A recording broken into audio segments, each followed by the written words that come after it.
अभी अभी तो साबी अलोंसो को सेक किया था। साबी अलोंसो प्रॉब्लम थी, साबी अलोंसो को प्रॉब्लम थी, टीम को सेटलमेंट नहीं हो रहा था, प्लेयर्स अच्छे तरीके से नहीं मान रहे थे मैनेजर का, बहुत सारी प्रॉब्लम्स हो रही थी। अब क्या हो गया? अब साबी अलोंसो तो चले गए हैं।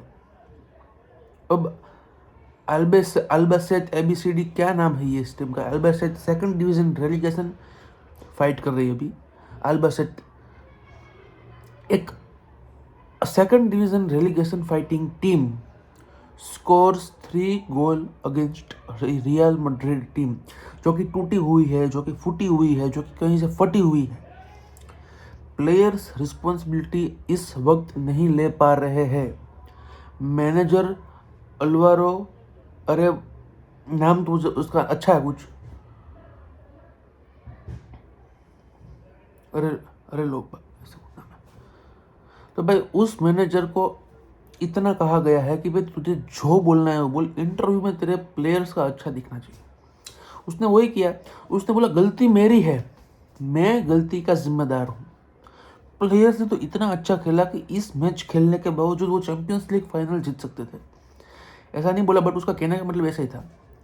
प्लेयर्स तो बहुत अच्छा खेल चुके हैं, प्लेयर्स इतना अच्छा खेल चुका है कि प्लेयर्स को कोई रिस्पॉन्सिबिलिटी नहीं लेनी है, प्लेयर्स की कोई गलती ही नहीं है। विनीसियस जूनियर जो फुटबॉल के ग्राउंड पे छक्के मार रहे थे, वो तो कभी कभी क्रिकेट भी खेल लेता है, उसको मज़ा आता है दोनों दोनों स्पोर्ट्स खेलने में। तो अल्वारो जो मैनेजर है उनका,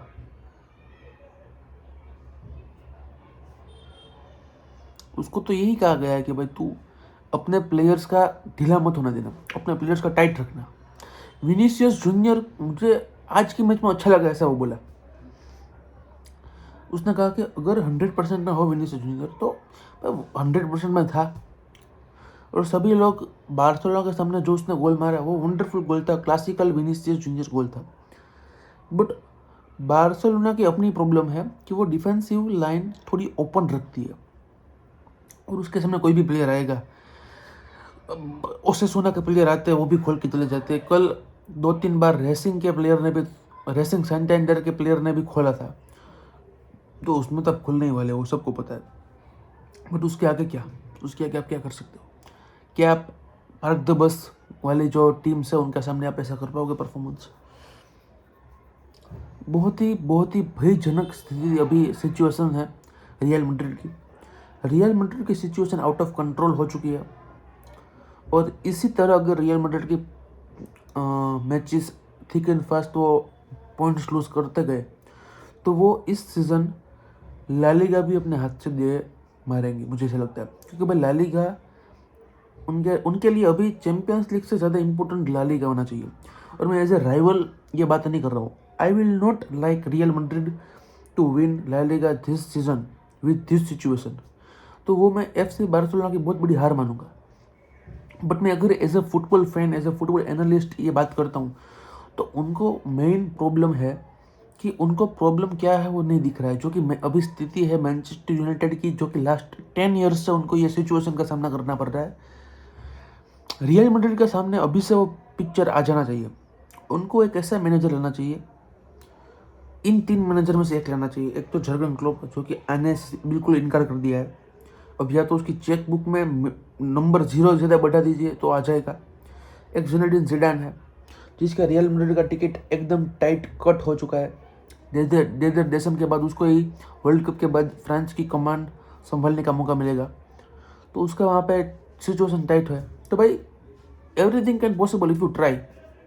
और तीसरा ऑप्शन है जोसे मोरिन्यो का। अब इस सिचुएशन में मुझे जोसे मोरिन्यो इसलिए एक विजिबल और फिजिबल ऑप्शन लग रहा है क्योंकि भाई जोसे मोरिन्यो एक खुद की ईगो लाता है, एक खुद का कैरेक्टर लाता है, एक खुद का एक्सपीरियंस लाता है। चैंपियंस लीग जीत चुका है बंदे ने, रियल मैड्रिड को कोच कर चुका है जहाँ पे बहुत बड़ी बड़ी ईगो से, मैनचेस्टर यूनाइटेड को कोच कर चुका है, बहुत बड़ी बड़ी टीम्स को कोच कर चुका है। उसको पता है कि इस बड़े बड़े ईगोस को हैंडल कैसे करना है, उन्होंने बहुत हैंडल किया है।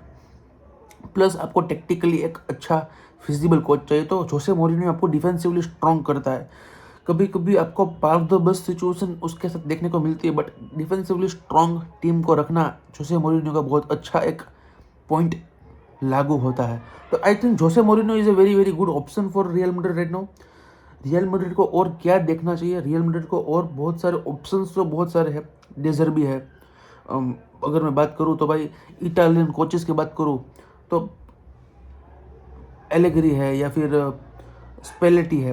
तो बहुत सारे कोचेस आप एक्सपेक्ट नहीं करते हो कि भाई रियल मैड्रिड में आए। आप इन 3 कोचेस में से कोई एक को देखना चाहोगे रियल मैड्रिड के अंदर। बहुत ही ज़्यादा अगर situation danger out of control हो जाती है तो आई डोंट नो, वो एंजो मरेस का भी आ सकता है, कोई भी आ सकता है। क्योंकि मुझे लगता है कि अगर ये जो अल्वारो नया मैनेजर आया है वो एक साथ 2-3 मैच हार जाता है तो आई थिंक एक नया मैनेजर हमको समर से पहले देखने को मिल सकता है।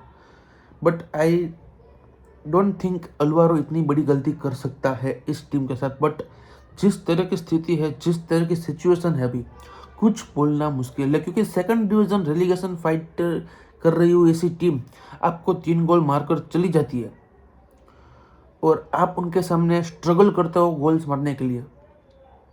गोंजालो गार्सिया को खुद मतलब कि जंप लगा लगा कर गोल मारना पड़ रहा है। आर्दा गुलर बहुत ही खराब खेला, राहुल एसेंसियो बहुत ही खराब खेला, फेडे Valverde was not playing good.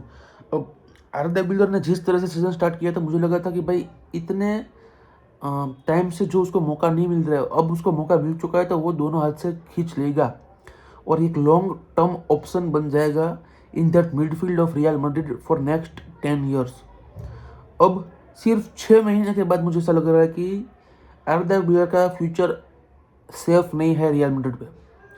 आर्दा गुलर का फ्यूचर सेफ नहीं है मतलब कि ऐसा नहीं बोल रहा हूँ कि आर्दा गुलर चला जाएगा। आर्दा गुलर रह सकता है बट अगर वो ऐसी performance day in and day out रखता है तो अगले सीजन निको पास आने वाला है। अगले सीजन निको पास आएगा आर्दा गुलर को कोमा भेजने के लिए। क्योंकि भाई आर्दा गुलर का इस परफॉर्मेंस से I don't think real Madrid would be happy. Yes भाई, बहुत ही सिचुएशन खराब है, डेंजरस सिचुएशन।